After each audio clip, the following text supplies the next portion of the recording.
তুমি প্রেমিকার পিছনে ঘোরো, 15 বছর বয়স তোমার, 20 বছর 22 বছরে বাইক লাগবে তোমার। তোমার বাবা বিয়ে করা সত্ত্বেও সে তার যৌবন কাটাতে পারেনি তার বউয়ের সাথে, মানে তোমার মায়ের সাথে, তোমার জামা কাপড়ের ব্যবস্থার জন্য।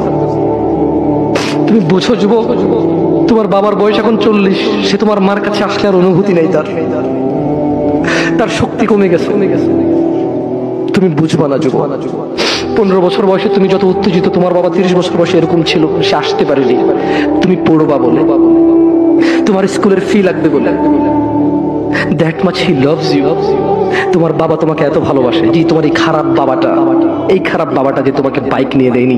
তুমি নষ্টামি করো, মেয়েদের পেছনে করো, মোবাইল রিচার্জ করে দাও মেয়েদের, তোমাকে যে ডেলি 500 টাকা করে দিতে পারে না। এই লোকটা যদি 60 বছর বয়স পায়, তার জীবনের 20টা বছর, সে এমন 20টা বছর, যে 20টা বছরে সে হাড় ভাঙা পরিশ্রম করতে পারত, করছে, তোমার মায়ের দেখা সে পায়।